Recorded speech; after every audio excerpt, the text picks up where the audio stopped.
seem that Michael Francisi is unfortunately following the footsteps of his father. You are the youngest, richest Mafia Don in the United States. It's absolutely untrue. You know, the mob is not a business, it's a way of life. It's a whole subculture from everything else that exists. And when you take that oath, you got to be in it all the way, body, mind, and soul, or you don't survive. You know, I walked into a room and the boss, cut my finger, some blood dropped on the floor. I cupped my hands. He took a picture of a saint, the Catholic altar card, put it in my hands and lit it aflame. And he said, "Tonight, Michael Francis, you are born again into a new life until La Cosa Nostra, this thing of ours. Violate what you know about this life, betray your brothers, and you will die and burn in hell like the saint is burning in your hands." That's the oath. So, I mean, I took that very seriously back then. It was an idealistic view I had of being part of that life, part of what my father was part of. We were bound, in blood in another way. In that life, you got to play by the rules or you don't survive. So, my dad brought me up that way, and I had the best teacher in the world as far as I was concerned. My father schooled me in that life and how to, not only survive, but, then on my own I prospered. So, there were times when I was upset with some of the things that went on, but you don't voice yourself at that point in time. You keep your mouth shut. But I saw a lot of things in my 20 years in that life that I knew were just not right. You are the youngest, richest Mafia Don in the United States. It's absolutely untrue. You're not the youngest or richest, or? I'm not anything as far as organized crime, mafia. It's all untrue. Now, Michael, you moved up in the ranks pretty quickly in the life of organized crime, the Colombo family. You became known as the Prince of the Mafia, literally making hundreds of millions of dollars, until there was a business venture that was in the film industry.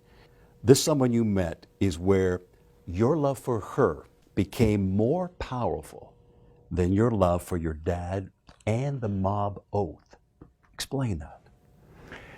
Well, I had enjoyed some success in that life, obviously, and I was appointed a captain of caporegime, and I became a major target of law enforcement. I was indicted several times. I had 2 federal racketeering cases, one brought on by Rudy Giuliani at the time. At least according to this complaint, it would seem that Michael Francisi is unfortunately following the footsteps of his father. And so, I was doing well because I was beating all these cases. I was winning, and I was making a lot of money. And they were grooming me to be the boss or the underboss at one point in time. And then all of a sudden I make this movie, and I meet this young girl on the set, and I start to fall in love with her. And she was a young Christian girl, and her mother was a very, very devout Christian. Now, honestly, their faith, I wasn't buying into it, but I respected them because I saw how real it was to them. And then what happened, I'm starting to fall in love with this girl and I want her in my life, but I'm saying, my life is a direct contradiction to what these 2 women believe. How is this going to work? And honestly, I didn't understand what was happening at that point, but my love for her was becoming stronger than the blood oath that I took, stronger than this lifelong bond I have with my dad, that I really wanted her in my life. My mother-in-law would tell me, "Wife, you have to surrender to Jesus." And I said, I'm a mob guy. What do you mean surrender? God helps those who help themselves. I couldn't process that part of it. And it was really one fateful night for me when it was the first time in my life I ever experienced hopelessness. And I can tell you right now, it's the worst emotion, as far as I'm concerned, that you can ever experience. And I've felt everything from ecstasy right down to grief. But I was broken. And it was because I had, as part of my exit strategy, I had accepted a plea, got a 10-year prison sentence. I did 5 years on the 10. I got out, I was on parole, violated my parole and went back in. And the government was very upset with me. They were trying to turn me into a major witness and I was resisting. So when they violated me and put me in, they really, really took everything I had. And that first night in that jail cell, I was in the hole, 6 by 8, and I was just afraid of the loss of everything dear to me. I said, my wife, she waited for me 5 years. She was 21 years old when we got married. 13 horrible months on parole. We really had a rough time. People after me. It was tough. I said, we had 2 little babies. Now I'm back in prison. She's 27 years old. I'm going to lose the girl I did all of this for. And I said, they can't put me out on the yard. Contract on my life. When I walked away, my own father turned on me at that point. And I said, and the feds are never going to put me out on the yard because they're going to not take responsibility if something happens to me. So I said, I'm going to spend the rest of my life in this 6x8 cell. At the age of 39, I'm done. It's over. And for the first time in my life, I didn't have an answer. And you know, it was just the fear of the loss of everything that was dear to me. And it was a prison guard that slipped a Bible. He came by my cell. He said, Francis, you don't look good. You know, he looked in, and I said, get away from me, man. Of course I don't look good. I don't want to see any of you guys. I chased him. Came back about a minute later. He pushes a Bible through the slot on the door. It fell on the floor. I heard this thump, and actually I saw the Bible. I got mad. I jumped off the cot, picked it up, slammed it against the wall. And then I said to myself, you know what? I believed in God. I said, there's only me and God in this cell. I got nothing but enemies tonight. I don't need another enemy. And I picked up the book, and it was the first time in my life that I just looked up at that cement ceiling, and I said, God, if you're really up there, give me something to make me feel better, because I can't deal with this. I'm having a hard time. And, you know, I didn't know how to read the Bible. You know, in Catholic school, we read the catechism. We don't read the Bible. The priest reads it from the pulpit on a Sunday. So I'm holding the Bible. It just falls open to the book of Proverbs. And I started reading Proverbs, and this becomes a long story. So all I can tell you is it was that night that I challenged God. I really said to him, God, I trusted my father. I took a blood oath. I said, I've made 2 bad decisions. Look where it got me. I said, I can't accept you at this point in time. You got to prove it to me. You got to show me evidence. And evidence was obviously a major part of my life. And that's when the things started to happen to me that night. Now, it didn't happen overnight. I spent 3 years in a hole, 6x8 cell, 24/7.